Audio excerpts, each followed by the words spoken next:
Olá, sejam bem-vindos à nossa meditação de hoje. Desde já agradeço a sua presença e peço ao bom Deus que fortaleça sua perseverança na oração e a graça de uma vida vivida pela fé. Seguir firme na oração diária é sempre um desafio.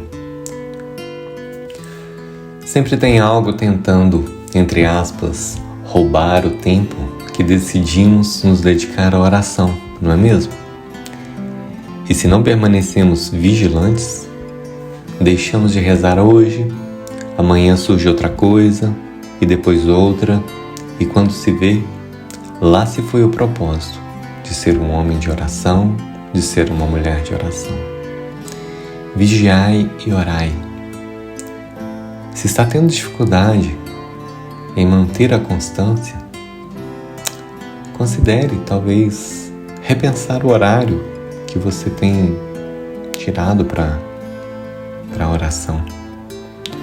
Uma sugestão que me ajuda, talvez para você também seja possível, é dormir um pouquinho mais cedo e começar seu dia também um pouco mais cedo, quando as pessoas na sua casa ainda estão dormindo.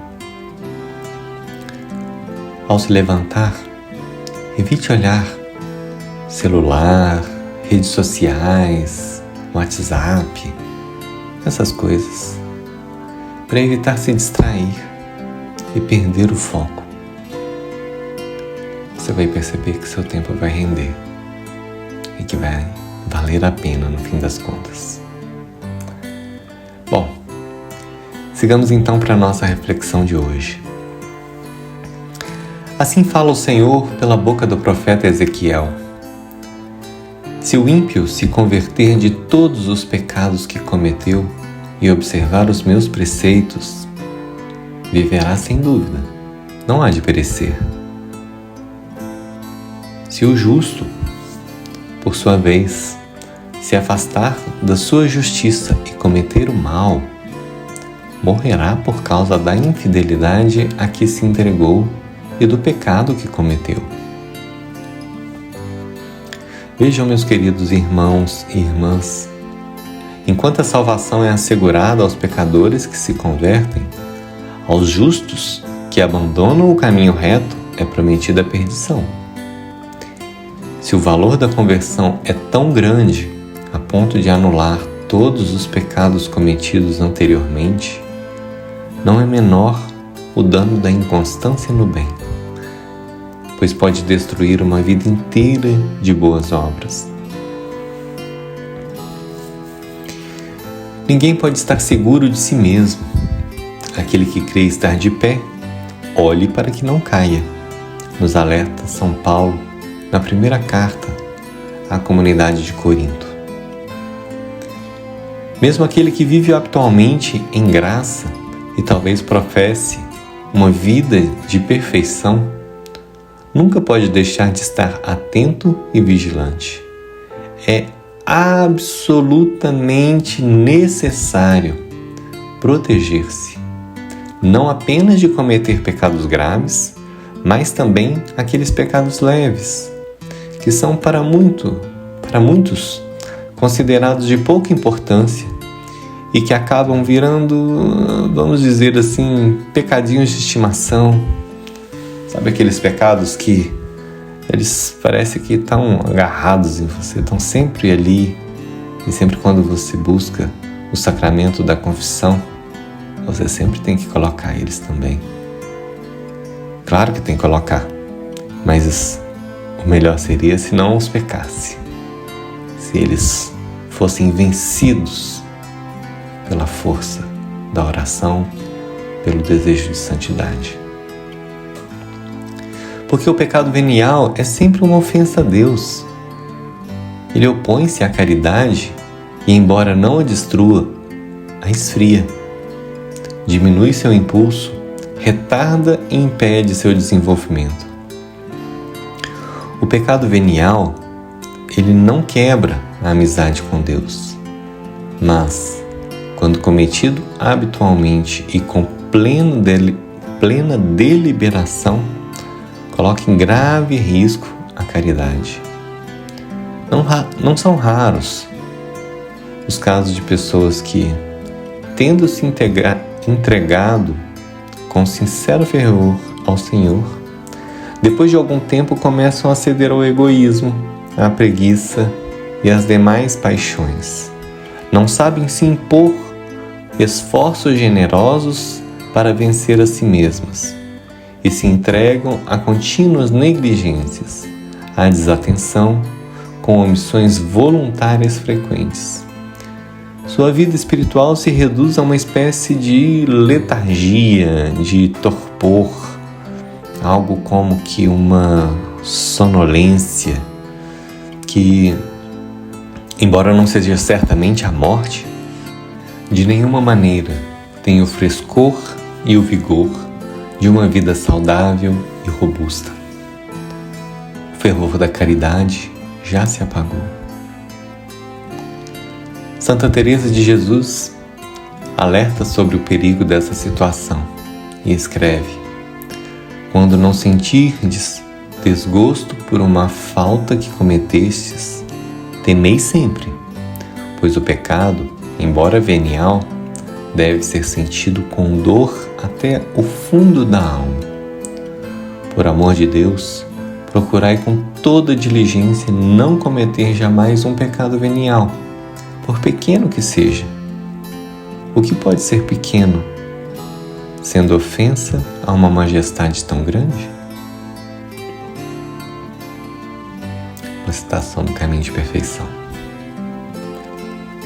Seu livro, um dos seus livros mais conhecidos. São certamente muito diferentes os pecados veniais que nos escapam por fragilidade, por inadvertência.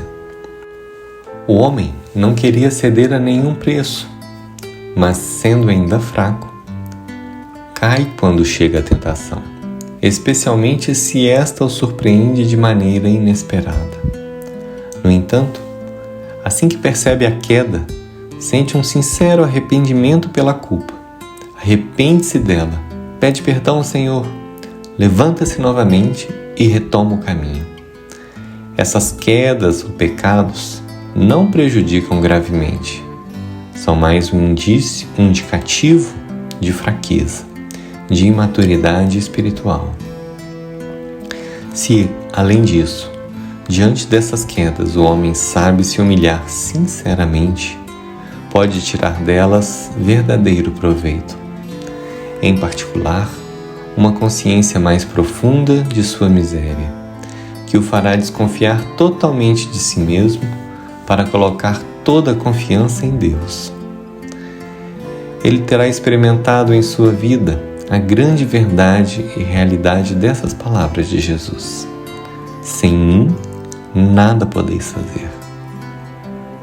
Não são poucas as vezes em que o Senhor permite tais quedas precisamente para dar ao homem a consciência prática de sua nulidade, de seu nada, para fundamentá-lo fortemente na humildade, a base de toda a vida espiritual.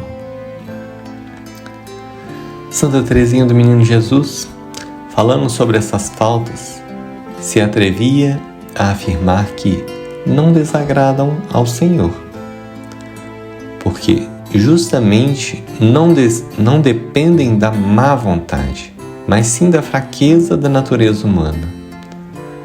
Para ter certeza de que a vontade é boa, realmente oposta ao pecado, há uma constatação muito simples indicada por Jesus, e que é ao mesmo tempo uma condição necessária para que a oração seja agradável a Deus. Se ao apresentar tua oferta ao altar, lembrares então que teu irmão tem algo contra ti, deixa tua oferta ali, diante do altar, e vai primeiro reconciliar-te com teu irmão. Depois volta e apresenta a oferta. Quem não procura se reconciliar com o próximo não pode se considerar livre de pecado voluntário. Sua amizade com Deus não é fervorosa, porque não tem força para cumprir esse dever fundamental. O Senhor não toma a sério certas faltas que escapam à nossa fragilidade humana, mas dá grande importância a tudo o que fere e rompe a paz e a harmonia entre os irmãos. Assim canta o salmista no Salmo 129. Desde o fundo a ti clamo, Senhor. Senhor, ouve minha voz, estejam meus ouvidos atentos à voz da minha súplica. Se levares em conta os delitos, Senhor, quem poderá resistir? Mas de ti procede o perdão, e assim infundes respeito. Minha alma espera no Senhor, espera na sua palavra. Minha alma agrada ao Senhor, mais do que o sentinela pela aurora. Aguarde Israel, Senhor, porque do Senhor vem a misericórdia, a redenção abundante, e Ele redimirá Israel de todos os delitos. E Santa Catarina de Sena assim escreve: Peccavi Domini, miserere mei. Perdoa-me, Pai, perdoa-me a mim, miserável e ingrata, pelas infinitas graças que de ti recebi.